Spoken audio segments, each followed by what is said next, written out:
Hello everyone. Today I'm going to talk to you about fear. I'm not so much a fan of the stereotypical idea about fear. I don't think it benefits us. In the spiritual and self-help communities, fear and ego are seen as bad. The mind killers.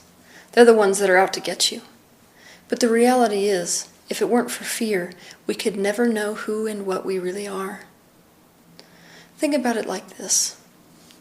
We understand that the vibration which Source holds is the vibration of love, because love has been the most unanimous desire that has emanated from life itself, since the beginning of life itself. So if Source is the vibration of love, the vibration of what is not love is fear. Most people think the opposite of love is hate. It's not true. The opposite of love is fear. So for us to know love, and thus to know God, we must know what is the opposite of God. This is the principle of contrast.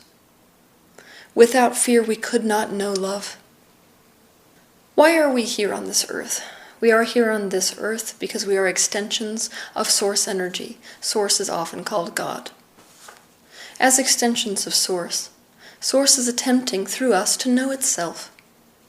We can only know ourselves if we know what we aren't. We can only know truth if we know illusion. So if truth is love and truth is God, illusion is fear and illusion is the separation of the third dimension. That's why fear is such an integral part of the third dimension and the life you live here. Without it, you could never know what you truly are. Fear is illusion. Life is designed to strip illusion from you, and so life is designed to strip fear from you. It does this by bringing you face to face with your fears again and again, until you have no choice but to face them and release your resistance to them, until you have no choice but to become fearless. Once you have become fearless, you are free from illusion, and life no longer serves a purpose, because you have discovered truth. But then, you are dead. We spend our time running around the world trying to prevent ourselves from what we fear. We design our lives so that we don't have to feel it. But whatever we resist persists. It chases us into the corner. We have no choice but to stare it down, because we cannot run away from it. This is funny.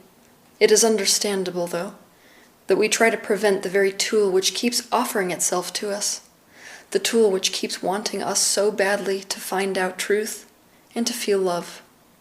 Fear is the tool of expansion. You could never know love without fear. You could never know truth without fear. You could never know oneness without fear. You could never know God or Source without fear. You would be oblivious to yourself without fear. Not only that, Source or God would be oblivious to itself without fear. Fear is the greatest tool of awareness that has ever existed. Fear is not your enemy. You should not be ashamed of it. Every being in existence feels fear. Because every being in existence is here for one thing, expansion.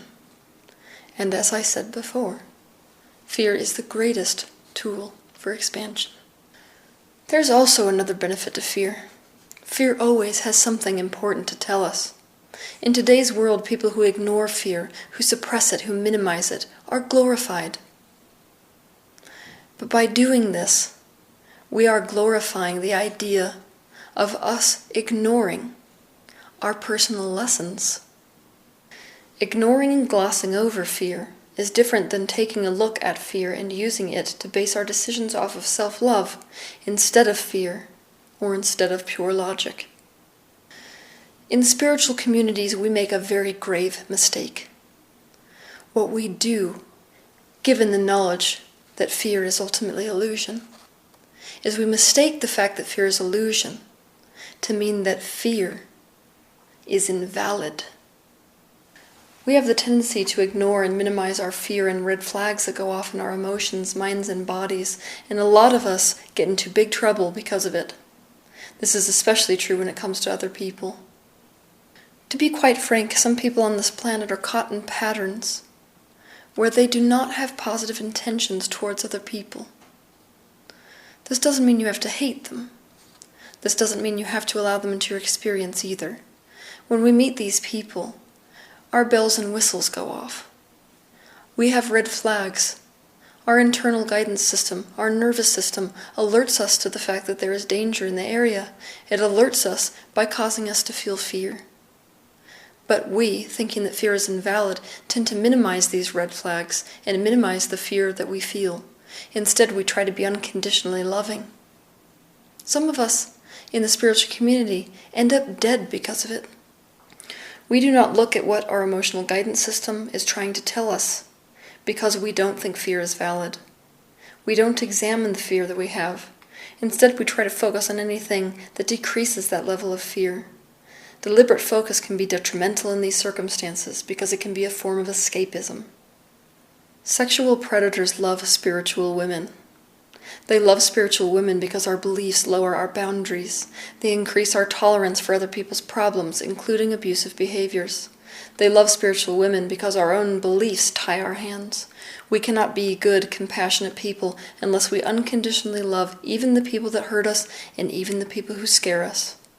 But believe me when I tell you that fear is a valid part of your emotional guidance system. It always has something important to say. It is always trying to alert us to something that it thinks is a threat to our well-being, and you had better listen if you want to live a life which is in alignment with your own well-being. This doesn't mean that you have to live your life at the mercy of fear. You don't have to let fear dictate your actions because we don't have to act on emotion. But we do have to examine our emotion. We have to question our emotions, including fear. We have to understand everything we can understand about it. And we have to understand that sometimes our fear is giving us a very accurate measure of what is around us, including the people that we are surrounded with. Fear is designed to keep the ego existing, and without that basic system in place, we would not last in the physical dimension long enough to learn anything. No more expansion can be experienced if we're dead. Regardless of whether you're a spiritual person or not, your internal guidance system would alert you by causing you to feel fear if you were standing in the middle of the road and if a truck was barreling towards you. But most of us in the spiritual world who see fear as illusion and therefore invalid would say that the true spiritual thing to do would be to stand there, to transcend your fear and to bend reality, and thus not get hit by the truck. Rather than to jump out of the way of the truck, which most spiritual people would say is giving in to your fear and not realizing you create your reality. Could we stop there for a minute? Look at what you're expecting of yourself. Is that really what you want to tell yourself? That to be a spiritual person would be to ignore your fear to that degree? Is it really self-loving to expect this from yourself? Does your fear truly serve a purpose here, or is it out to get the better of you? I understand that spiritual teachings seem to be contradictory. One minute people are saying, be unconditionally loving. The next minute they're saying, make sure that you surround yourself only with people that have your well-being at heart. How do we know which is right? That's a frustrating thing, I understand, but spiritual teachings have to be oriented towards a multidimensional universe. That means the teachings are directed to wherever you are vibrationally at this moment. Most of us are not in a space where we have transcended fear to such a degree that we attract nothing to fear in our experience yet. So you are surrounded by things that are valid to fear. And maybe listening to your internal guidance system when it makes you feel fear is not such a bad thing. It doesn't make you weak. It doesn't make you not spiritual. On a third dimensional level, which is the dimension you're focused into in order to live this physical life, fear alerts you to something. Fear alerts you that there is a self-loving decision that needs to be made. Examine your fear. Make self-loving decisions as a result of examining your fear. Maybe if you fear speaking in public, upon examination you'll find that it is self-loving to go through with it, and indeed speak in public. Maybe you'll find that it is self-loving to not speak in public. You will learn based on any decision you make, so you can't make the wrong decision. Never, I repeat, never ignore, gloss over, or minimize your fear. It always has something incredibly valuable to tell you. Your fear is one of your greatest allies when it comes to expansion and when it comes to self-awareness.